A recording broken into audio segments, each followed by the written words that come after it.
find a need. If you don't find it, create a need for the people. God has given us. He's spoiling our daily bread. I always talk about is that when you look at adverts for alcoholic beverages,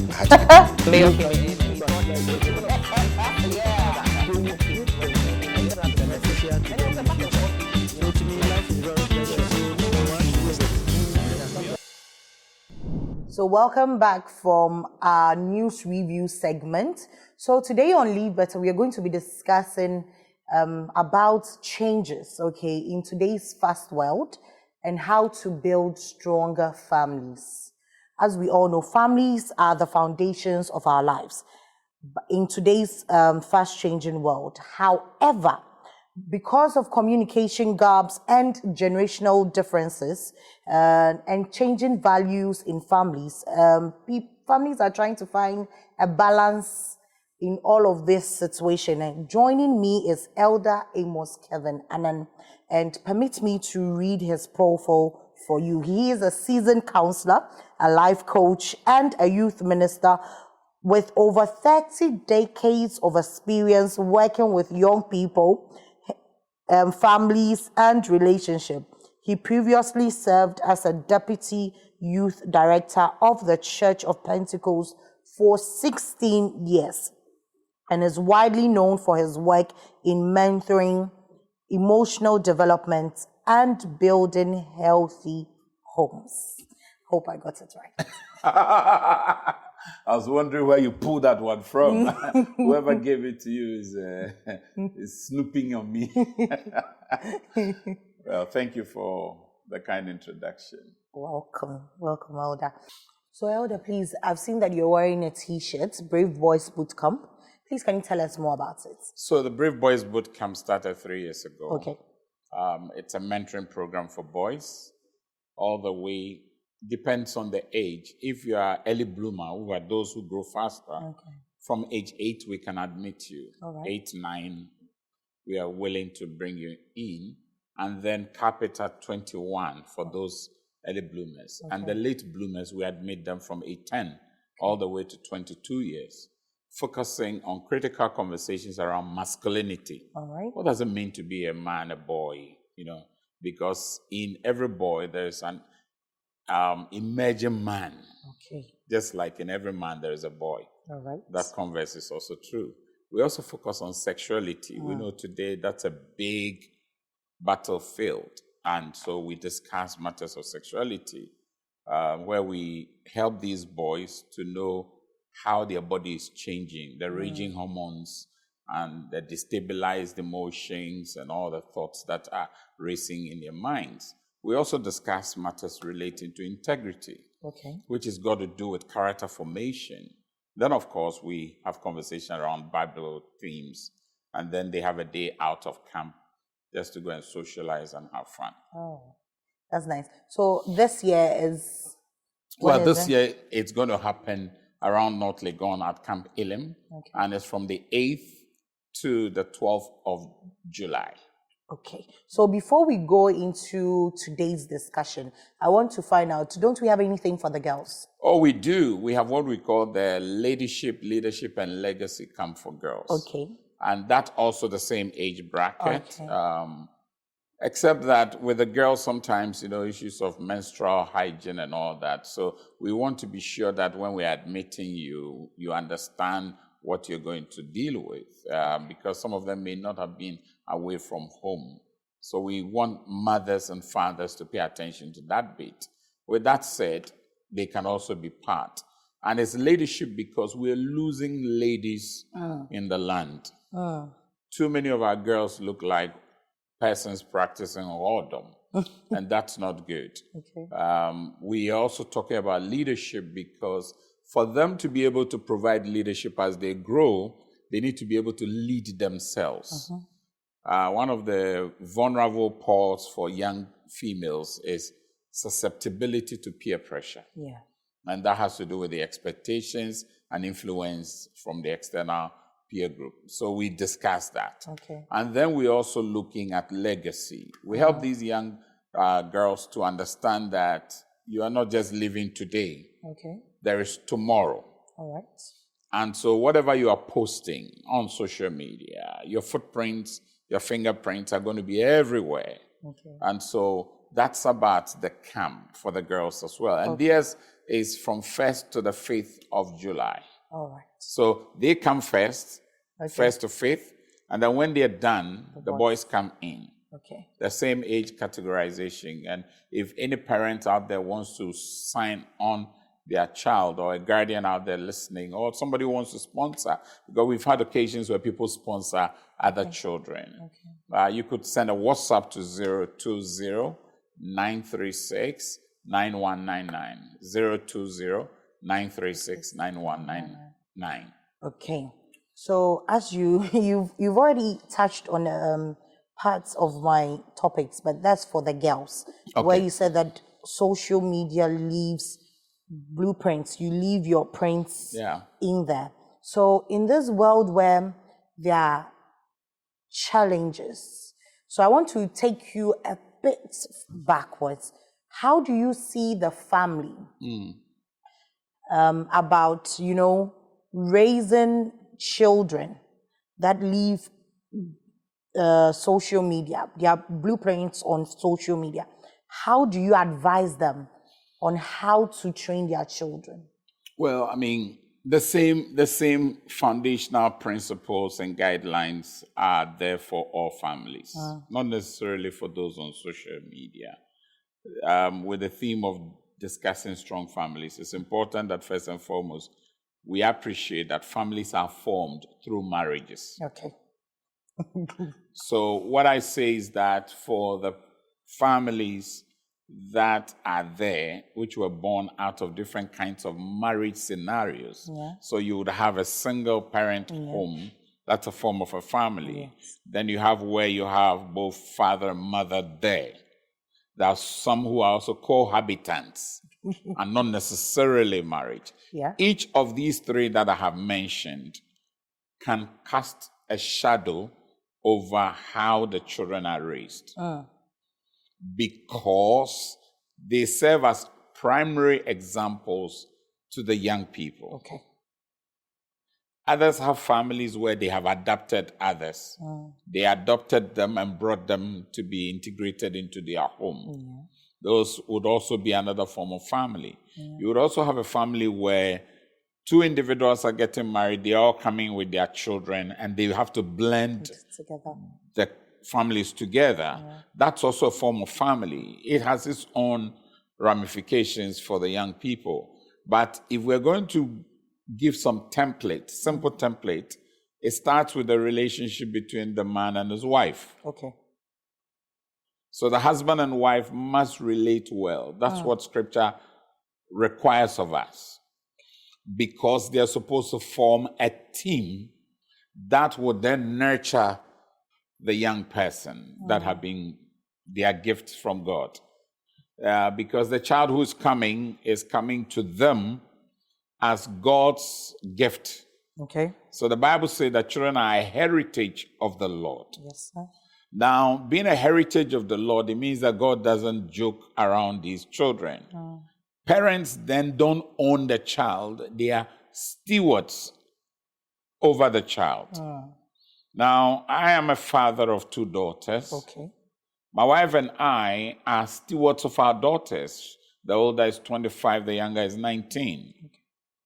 Now, we are there to provide them guidance and instructions. So, whilst we provide that, my wife does it differently from me.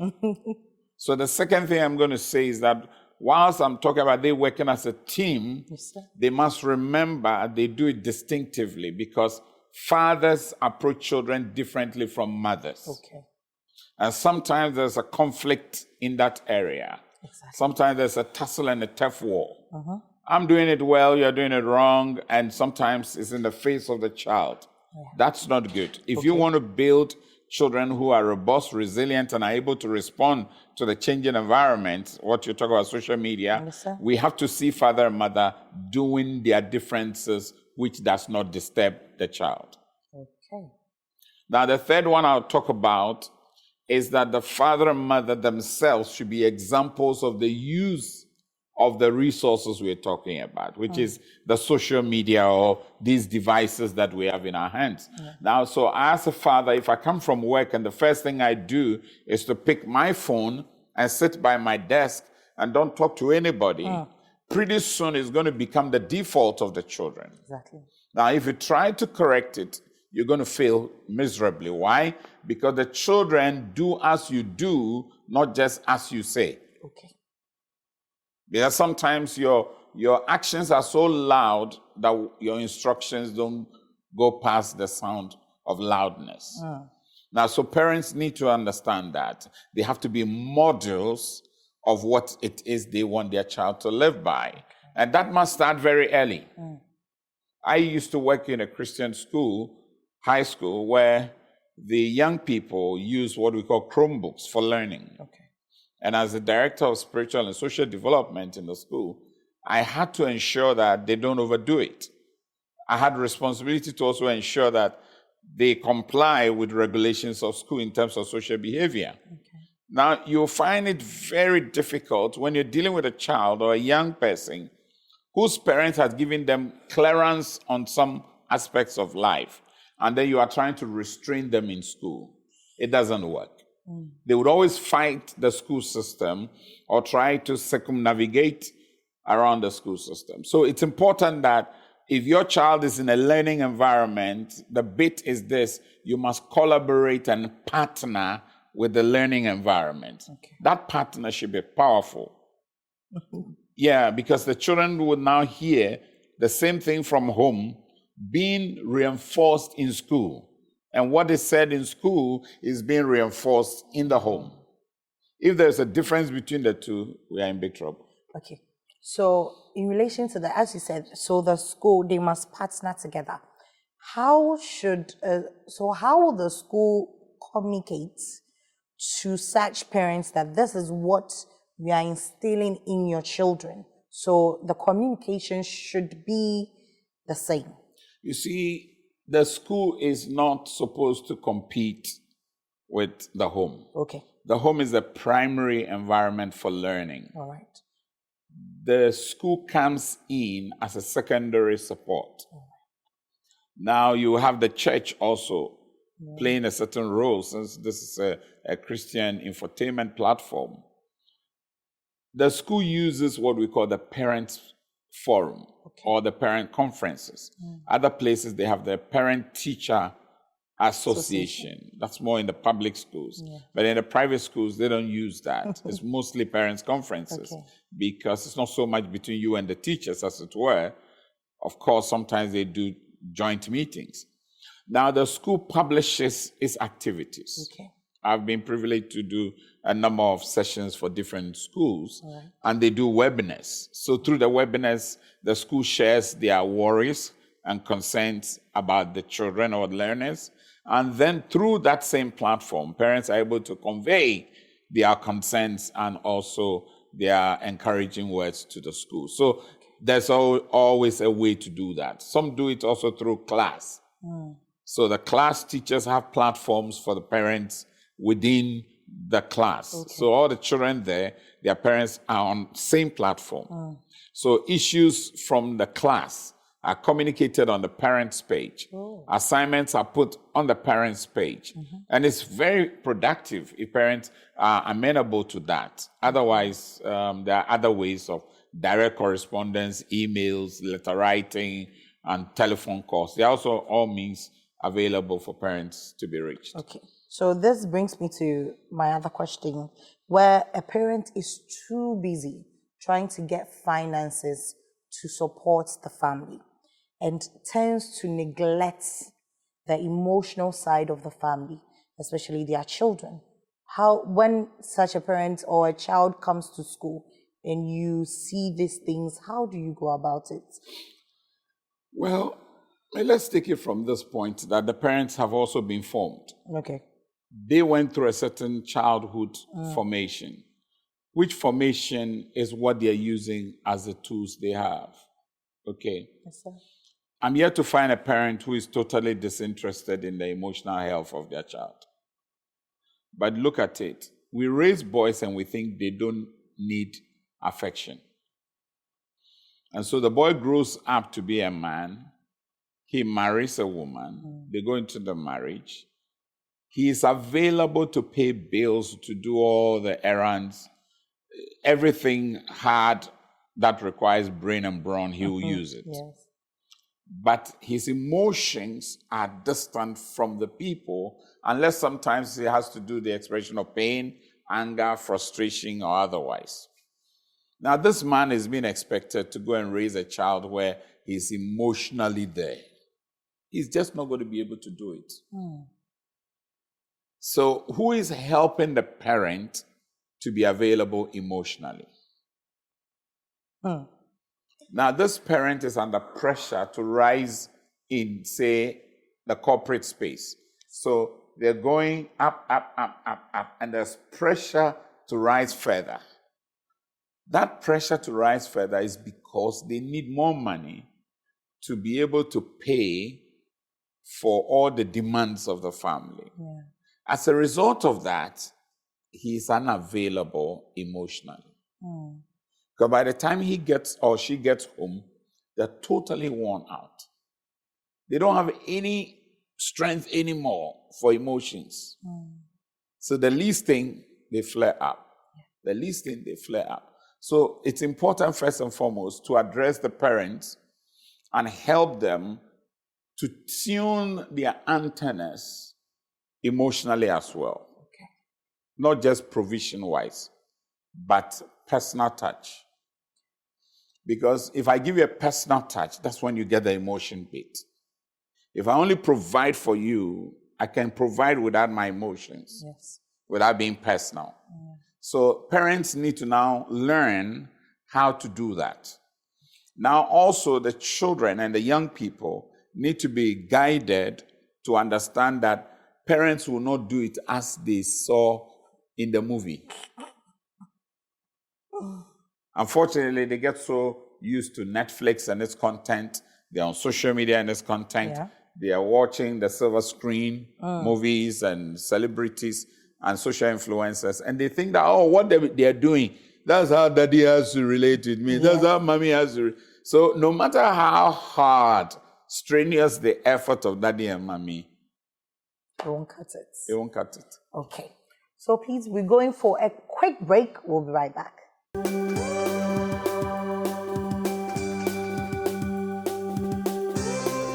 where can you go to find encouragement?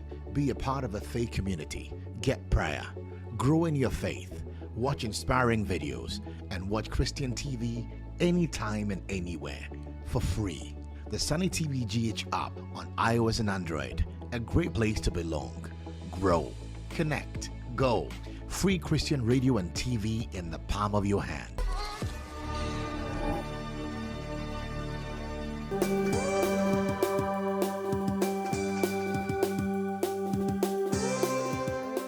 So welcome back. We are discussing how to build stronger families in today's changing world. So Elder, you were saying that it doesn't cut it. No, it won't. Because you see, whatever the parent is doing is being measured by the content on social media or by something said by an influencer or something they have seen on Netflix. Yes. And what they forget is that what they see on television is curated. Oh. Whereas what is done at home is natural, seamlessly natural. You can't have it looking alike. Okay. So we need to help the young people also, whilst they are having this high degree of expectations from their parents who are described as being unavailable. Okay. After we've helped the two parties, I'm sure that they will now understand that first and foremost, the importance of a personal touch to our existence. Yeah. Parents who are rising early and retiring to bed late, which is to beat traffic sometimes, is not their fault. Yes. Yes, they cannot attend parent-teacher meetings because there are certain meetings in the office which is described as emergencies. So they now have to delegate some of their responsibilities. Now, this is where nannies and house helps and housekeepers and all those domestic managers and assistants come in. Yeah. So parents now need to find people who can play part of their roles, not all the roles. Okay. I didn't say all the roles, because nobody should try to replace a father or mother. Okay. There's no substitute for that. Their role is non-negotiable. Okay. And they cannot trade it off. All right. I want you to mention some of the roles that are the non-negotiables. Well, I mean, for instance, I'm a father. Okay. You being a father, you brought forth this child. So first and foremost, you are responsible for the child. Okay. Secondly, you are responsible to the child. Okay. You see, there are two different things. Right. I'm responsible for you, I take care of you, but you're also responsible to the child. Why? Because the child has needs and expectations that you must try to measure up to. Okay. Now, there's also primary care for the child. All right. It is your duty, father, mother, to do that. Okay. If the child is very little, like when I remember our daughters were little, I would take them to school because it's on my way to the work. All right. I was then at Pentecost University, where I worked for 15 years as the university's counselor. And my wife then was working in cocoa processing. So she, when she closes from work, will pick them. Or sometimes when she's in town, she'll pick them and take them to our parents, either her parents or my parents. That was when my parents were alive, but both of them are no more. Oh. But that's another story.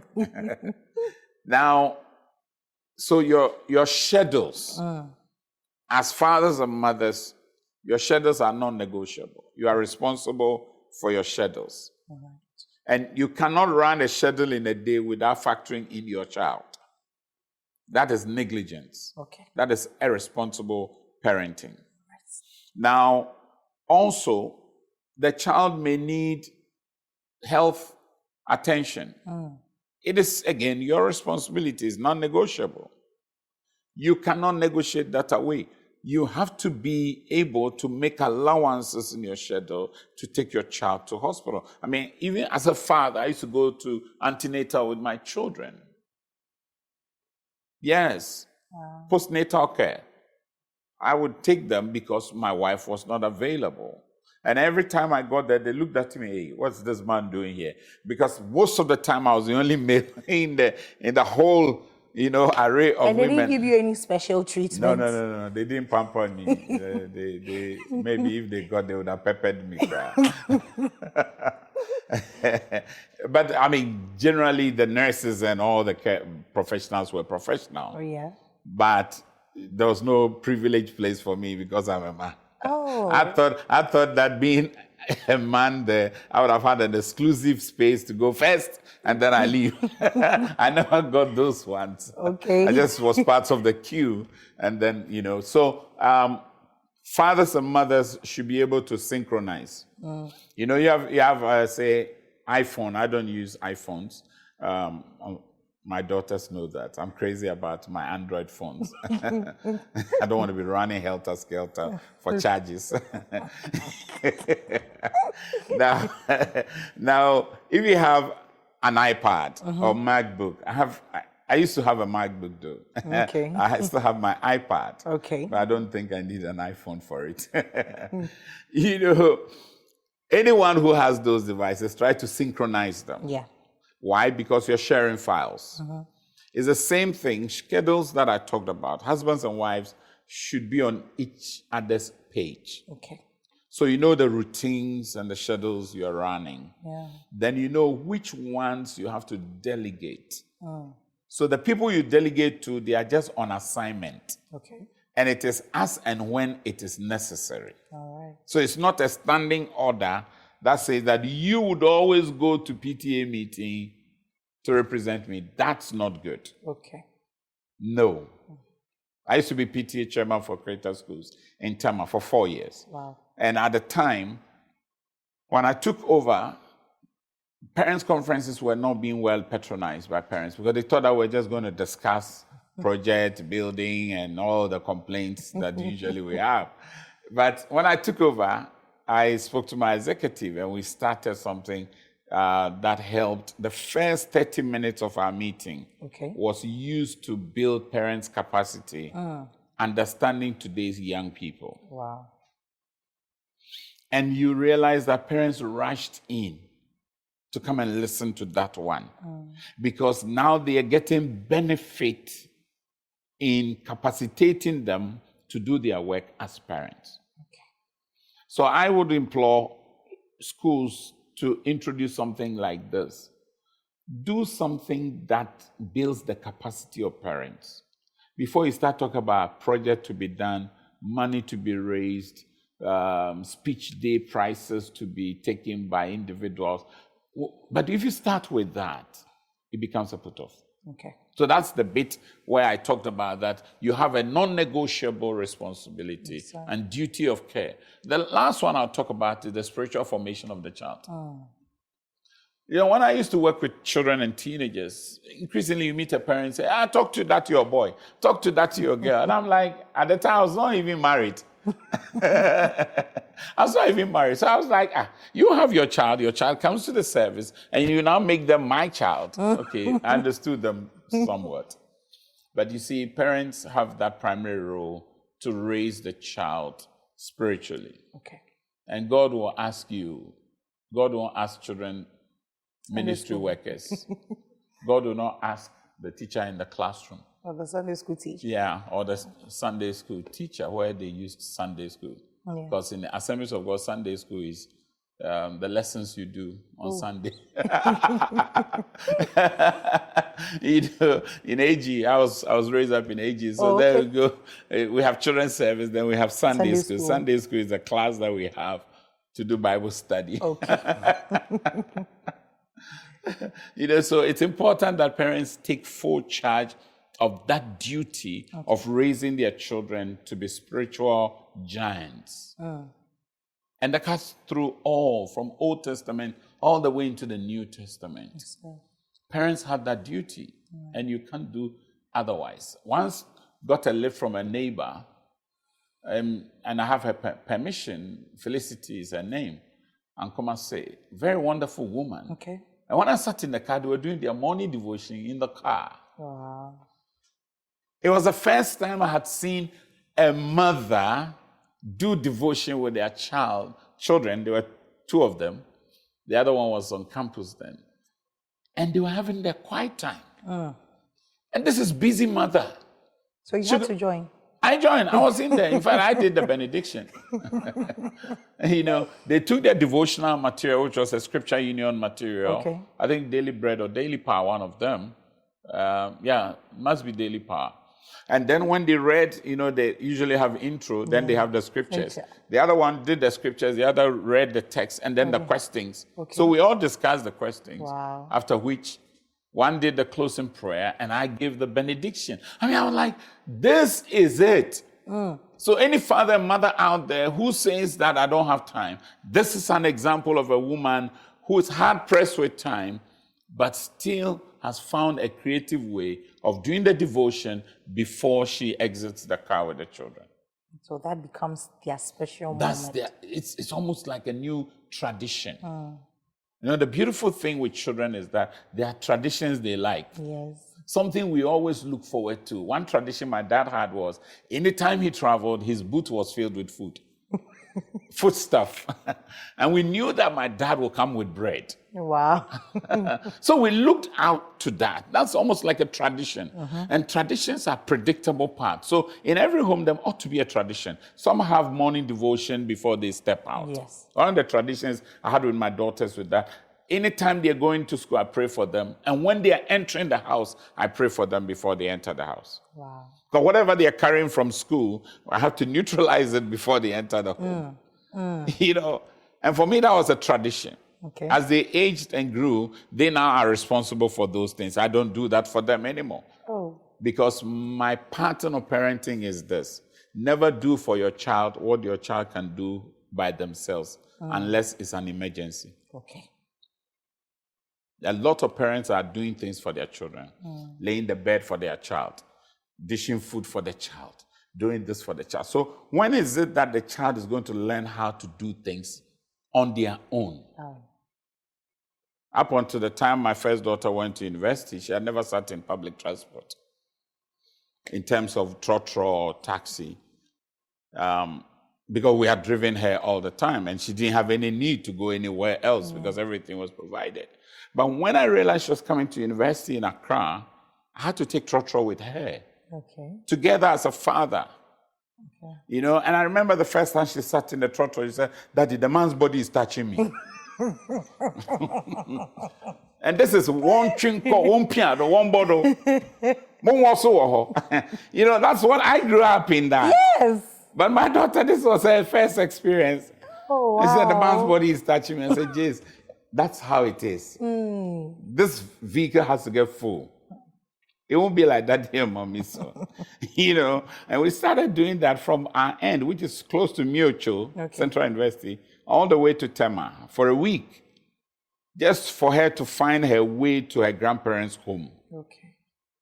Then later we started to Accra. We wanted to use the train from Sakumono, but we couldn't. Okay. We tried doing the Metro Mass as well. That worked. Okay. And she enjoyed that because it drove right across to her university, you know, the frontage of her university. And that was great. Now today, my daughter knows Accra better than me. Wow. One time I called her and said, "Jace, where are you?" She says, "I'm at Kanta." I said, "Where's Kanta?" I said, "Daddy, you don't know Kanta." And I said, "Cantamanto." He said, "No, we don't say Cantamanto. We have rebranded it. Kanta. It's Kanta." I said, "Jesus is Lord." That's why I used to go and pick it low and wear it high. You know, as a young boy. Low, no one's saying high. Yeah, as a young boy. And that's what I want parents to do.